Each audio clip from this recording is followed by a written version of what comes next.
5 years later, I'm still haunted by the words he said when he left me. 5 years ago, I ruined everything. I was engaged to the kindest, most loving man I'd ever known. He was the kind of person who made everyone around him feel cared for, safe, and loved. We were planning our wedding. Mm. I thought we were going to spend the rest of our lives together. And then I made the dumbest mistake of my life. I kissed someone else. It was meaningless and I regretted it the moment it happened. The guilt was unbearable. I told him the next day because I couldn't keep it from him. I begged for forgiveness, promised I'd do anything to fix it. But he just looked at me like I'd shattered something deep inside him. He didn't yell. He didn't cry. He just said, "It's over," and walked out. Wow. I tried to reach him for weeks. He ignored every call and text. Eventually, I wrote him a long letter apologizing and asking him for one chance to talk. When he finally agreed to meet, I thought maybe, just maybe, we could work through it. We talked about our memories, the good times, the love we shared, all the dreams we had for the future. For a moment, it almost felt like old times.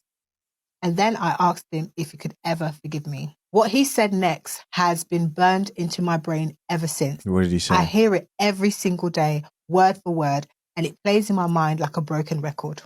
I hope someone comes into your life who makes you feel loved and safe just to betray you. I hope you spend every day wondering if the people you trust are lying to you. I hope you never feel secure in love again. I hope even when things seem perfect, there's a part of you that can't shake the doubt. I hope every "I love you" you hear makes you wonder if they really mean it. And when it all falls apart, when it breaks you, I hope you remember that this is what you gave me. He didn't say it to be cruel. Whoa. He wasn't a cruel man. He was the kindest, most selfless person I'd ever known. That's what makes it hurt so much. This is how villains are made. There are plenty of men out here who've tightened their boundaries in this life by being introduced to just how painful life is. Good men, you know, who got done horribly. He said it because it was the truth, because that's what I did to him. He got up and left, but his words stayed. They live in my head, echoing constantly. Every night when I try to fall asleep, I hear them again. Every time I feel even a little happy, they come back to remind me that I don't deserve it.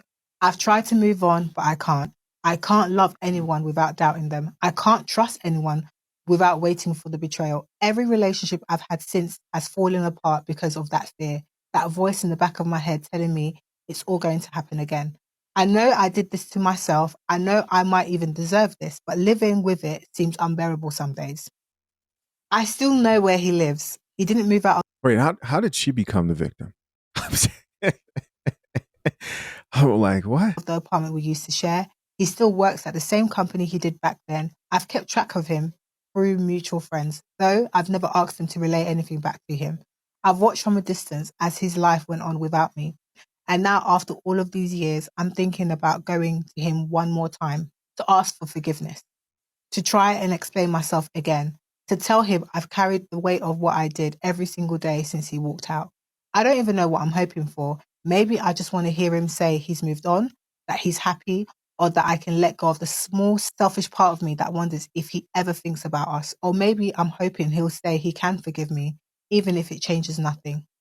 I know I shouldn't. He deserves peace. I know my showing up will only dredge up old wounds, but I don't know how to let go of his words or the fact that I destroyed the only person who ever truly loved me. And then the top comment says, the kindest thing you can do is never to speak to him again.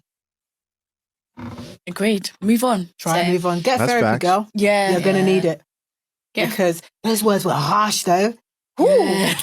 I was Do you know how like, shocked I was? I know. I was my like, mouth yes. My mouth was that's it. open But you know for what? a minute. do you know what? I think just the fact that she's still trying to reach out, you know, in itself is actually proving that she is not a very good person. You know, at that point, they're like, I should leave this person alone. Too many villains, man. Too many villains have been created through a situation very similar. Very similar. Let's read a few of these comments, see what people have to say. Top comment here says, she's lying. Ain't no way it was just a kiss. Yeah. Yeah. God, this is a chick saying this. This is a chick saying this. I think she's lying too. She let that man clap those. She let that man hit. And he knows that. He didn't even want to delve deeper into it. Somebody else here says, even if it was just a kiss, bro did the best thing. Leave. That's it. Somebody else here says, while planning her wedding. Planning your wedding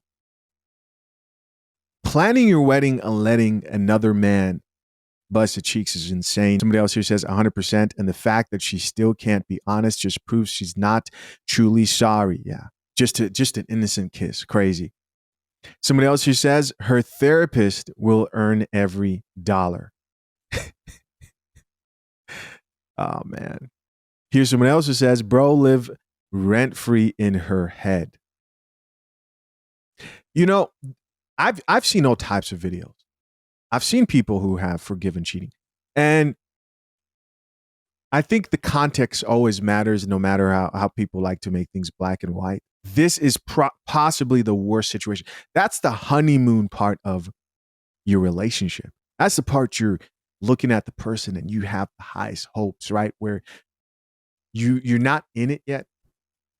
When I say in it yet, it's like it's not mundane, and maybe now you've had your first child, or 3 or 4 life's tragedies within that marriage, right? Life gets real. But that's the part where you're supposed to be, to an extent, an extreme optimist, and that happening can definitely shutter someone's expectations and perspectives on relationships. Here's another comment that says, rule number 1, never do a loyal man dirty.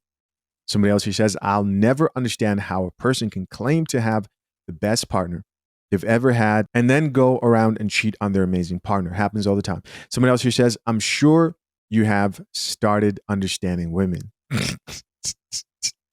Someone says, we don't value what we have until we no longer have access to it. This is true in some cases.